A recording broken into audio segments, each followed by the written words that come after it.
बिस्मिल्लाहिर्रहमानिर्रहीम। अस्सलाम वालेकुम नादरीन, आप यूट्यूब चैनल देख रहे हैं। मैं इमरान खान हूँ। सबसे पहले इमरान खान की बहन अलीमा खान का एक स्टेटमेंट है और ये बड़ा क्रिटिकल स्टेटमेंट है, अर्जेंट स्टेटमेंट है। उन्होंने हंगामी बुनियादों पे एक पैगाम जारी किया है अपने सोशल मीडिया अकाउंट के ऊपर।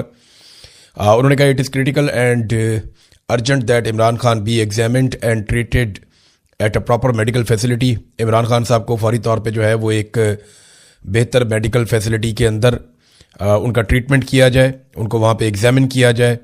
और हमने रिकमेंडेशन दी है चीफ जस्टिस ऑफ पाकिस्तान को कि उन्हें अल-शिफा अस्पताल में जो है वो ले जाया जाए इस्लामाबाद में, और वहाँ जो स्पेशलिस्ट डॉक्टर हैं वो उनको चेक करें। ये एक्चुअली अंग्रेज़ी में मैं आपको ट्रांसलेट करके बता रहा हूँ। और साथ उन्होंने कहा कि वहाँ पे जो सुपरविज़न है वो होनी चाहिए, उनके अपने ज़ाती जो फिजिशंस हैं, और उस वक्त उनकी फैमिली की प्रेजेंस भी वहाँ पे होनी चाहिए। ये मुतालबा उन्होंने एक मरतबा फिर दोहराया।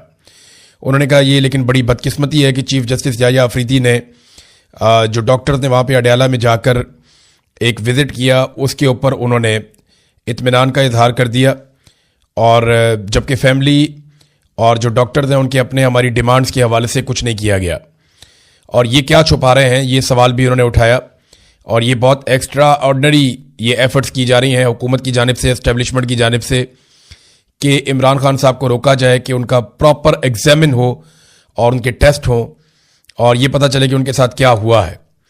और वो डॉक्टर्स जिन पे इमरान खान साहब का एतमाद है और जो उनके अपने फैमिली के डॉक्टर हैं और जो खुद वो उनकी फैमिली है, उनकी मौजूदगी में सारा कुछ हो, लेकिन इसको रोका जा रहा है। इससे बहुत सारे सवालात जन्म ले रहे हैं। फिर उन्होंने ये बताया कि गवर्नमेंट और उनके मिनिस्टर्स ने क्या किया और किस तरीके से इंसिस्ट किया गया फैमिली को। लेकिन इमरान खान साहब के इलाज के हवाले से उन्होंने कहा जी कि कोई प्रॉपर केयर नहीं की जा रही, और इमरान खान साहब की सेफ्टी के हवाले से हमें कंसर्न्स हैं। और काफ़ी डिटेल के अंदर उन्होंने ये लिखा। फिर जो पिम्स के अंदर डॉक्टर्स गए, जो अल-शिफा के डॉक्टर्स गए, उसके बारे में लिखा। फिर ये भी बताया कि वज़रा जो है वो गुमराह प्रोपेगेंडा कर रहे हैं कि फैमिली ने इमरान खान साहब के इलाज को रुकवाया या ताख़ीर की। ऐसा कुछ नहीं है, बल्कि हमारे साथ धोखा किया गया और एक रिपोर्ट और जमा करवा दी गई।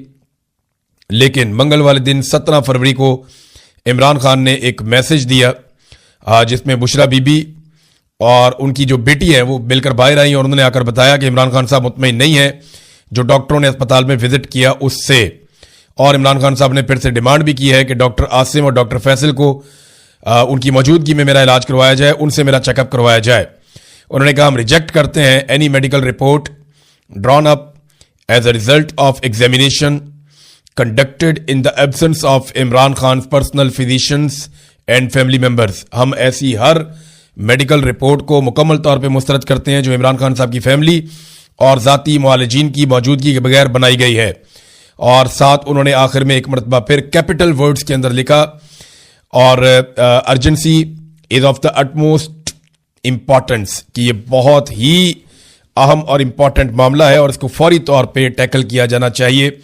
अब ये उन्होंने किसको कहा? देखें, फील्ड मार्शल तो इनकी बात सुन नहीं रहे, ना कोई और दुनिया में इनकी बात सुन रहा है।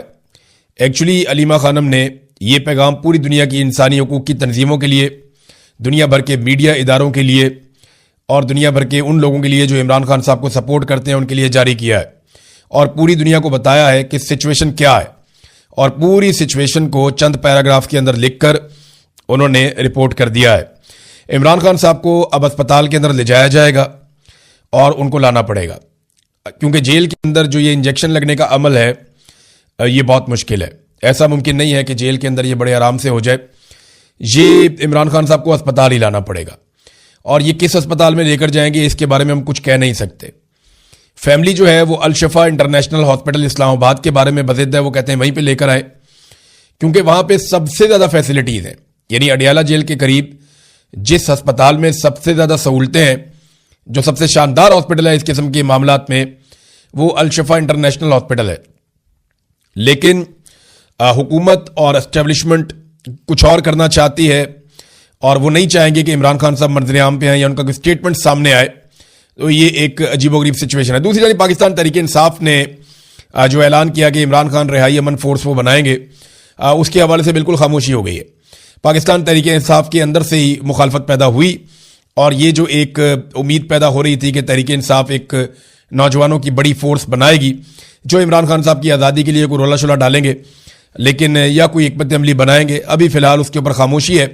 देखना यह है कि डिस्कशन के बाद ये काम किया जा सकता है या नहीं किया जा सकता, क्योंकि इमरान खान साहब को रिहा करवाने के लिए फैसला तो सड़कों पे होगा, इमरान खान साहब कहते हैं, या फिर इमरान खान साहब को और उनकी फैमिली को डील करनी पड़ेगी, जिसके लिए इमरान खान साहब तैयार नहीं है। और जो शराइत इमरान खान साहब रखते हैं वो बड़ी सख्त है। अब देखें, ये एस्टेब्लिशमेंट ने सोचना है, इमरान खान की शराइत जितनी भी सख्त हो, पाकिस्तान को उनसे नुकसान नहीं पहुंचेगा। वो मांगते क्या है? वो कहते हैं आप फ्री एंड फेयर इलेक्शन आप करवा दें और आप हर मामले की इंक्वायरी करवाएं, या आप जुडिशल कमीशन बना दें, चाहे 9 मई है चाहे 26 नवंबर है, जो वाकयात भी हुए उनकी आप तहकीकात प्रॉपर तरीके से करवा दें, इंसाफ और कानून के मुताबिक। अदालतों पे दबाव डालना छोड़ दें, बेगुनाह लोगों की कैद खत्म कर दें।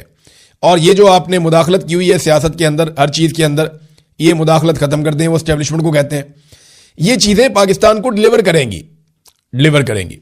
लेकिन मुझे नहीं लगता कि इनका ऐसा कोई इरादा है एस्टेब्लिशमेंट का। जिस तरीके से पाकिस्तान में लग्जरी तैयारे आ रहे हैं, इन तैयारों के बारे में मैं चंद चीजें आपको बता दूं। एक तो ये बहुत तेज तैयारे हैं, ये बड़े लंबे ट्रैवल कर सकते हैं, यानी ये तैयारे तो छोटे हैं लेकिन ये बड़ा लंबा सफर कर सकते हैं। बाद तैयारे ऐसे होते हैं उनको बार बार फ्यूलिंग की जरूरत पड़ती है। ये उन मामलात से आगे के तैयारे हैं, इनकी रफ्तार भी अच्छी है, ये लग्जरी भी बहुत है, इनका सफर भी बहुत महफूज है।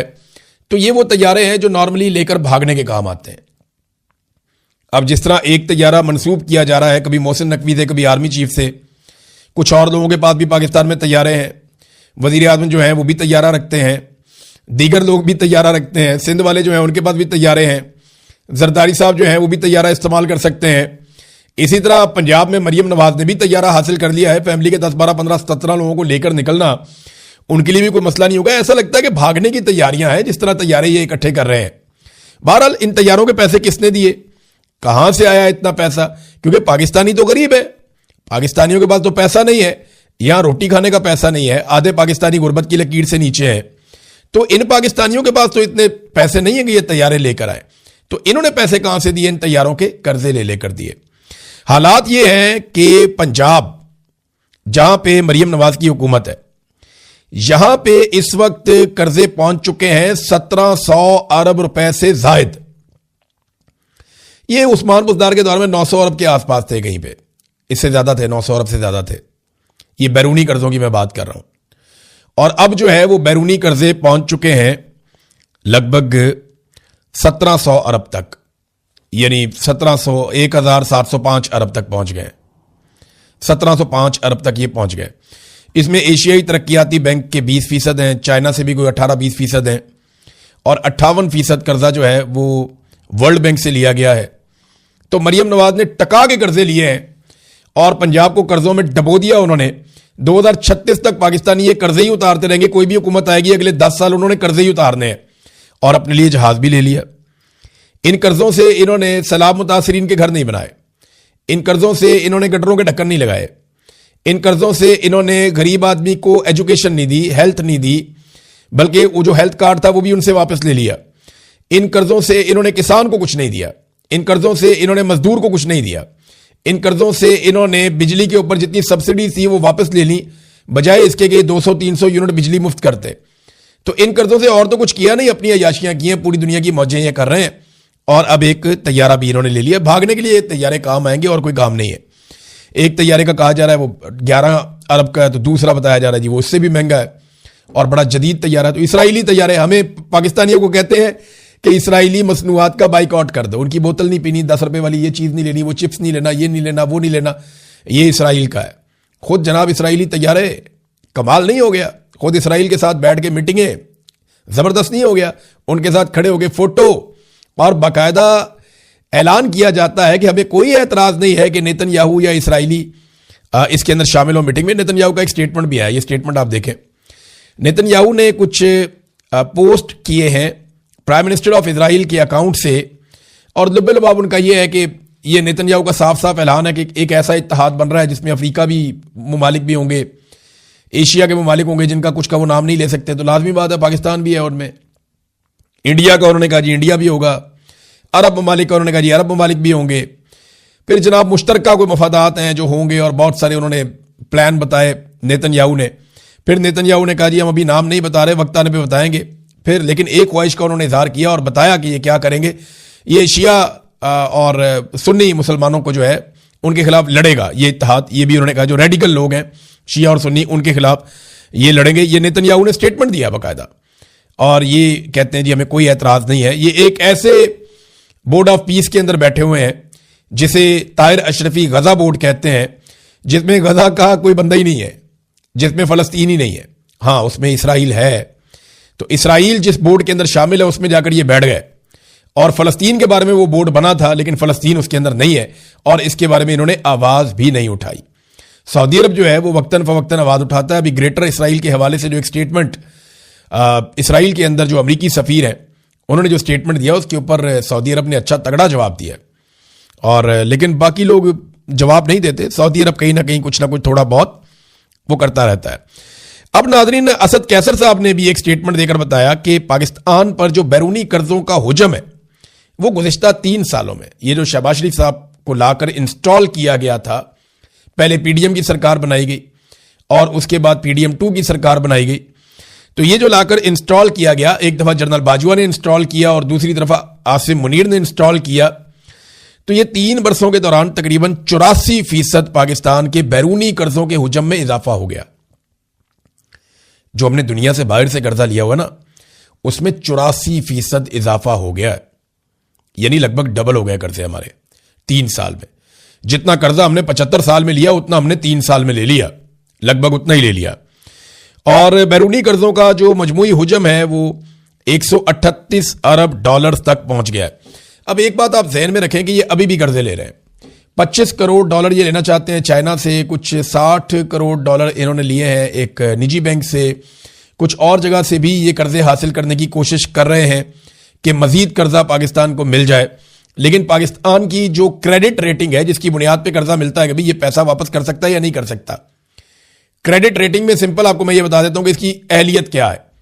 आप जब किसी को कर्जा देते हैं तो आप ये सोच कर देते हैं कि इसकी काबिलियत है वापस करने की या नहीं, ये वो क्रेडिट रेटिंग है। तो पाकिस्तान की मनफी में है, बी नेगेटिव, तो हमें कौन कर्जा देगा? तो अब हम गारंटर ढूंढते हैं कि जनाब आप हमारी गारंटी, आप जाते हैं ना मोटरसाइकिल किस्तों पे लेने के लिए, बाद औकात लोग ये पाकिस्तान के अंदर मोटरसाइकिल या गाड़ी को किस्तों पे आपने ले ली, तो वो कहते हैं जी आपका गारंटर कौन है? तो वो कोई ना कोई गारंटर बीच में डालते हैं कि जनाब अगर आप नहीं दे पाएंगे तो फिर हम इनसे बात करेंगे, फिर ये आपसे निकलवा कर देंगे। तो अब पाकिस्तान जो है वो गारंटर ढूंढता है, कभी एशियन डेवलपमेंट बैंक को, कभी एक और बैंक है एशियन इंफ्रास्ट्रक्चर डेवलपमेंट बैंक कोई और है, वो उसको साथ इन्होंने मिलाया। तो कोशिश इनकी ये है कि इनको कर्जे मजीद मिल जाए। अब अगर ये मजीद कर्जे लेंगे तो ये सारे रिकॉर्ड तोड़ देंगे, बार बार IMF के पास जाते हैं, इससे पाकिस्तान का भला नहीं होता।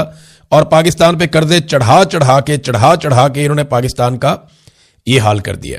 नादरीन, एक खबर मैं आपको और देता हूं, ये एक बयान हल्फी है, ये जरा आप देखिए, ये मैंने यहां पे रखा हुआ है।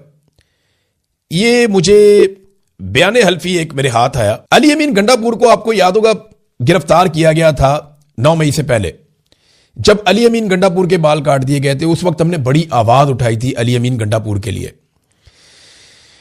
उससे कुछ अरसा पहले एक एक्टिविटी हुई थी जो पाकिस्तान की इंटेलिजेंस एजेंसीज ने की थी।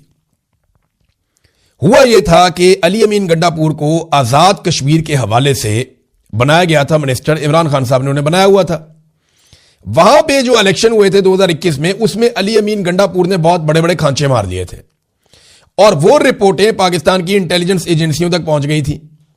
तो बाद में जब अली अमीन गंडापुर को गिरफ्तार किया गया इस बुनियाद के ऊपर, तो अली अमीन गंडापुर के सामने कुछ बयाने हल्फी रखे गए कि जिन बंदों से तुमने पैसे लिए हैं ये इन बंदों ने बयाने हल्फी दे दिए हैं।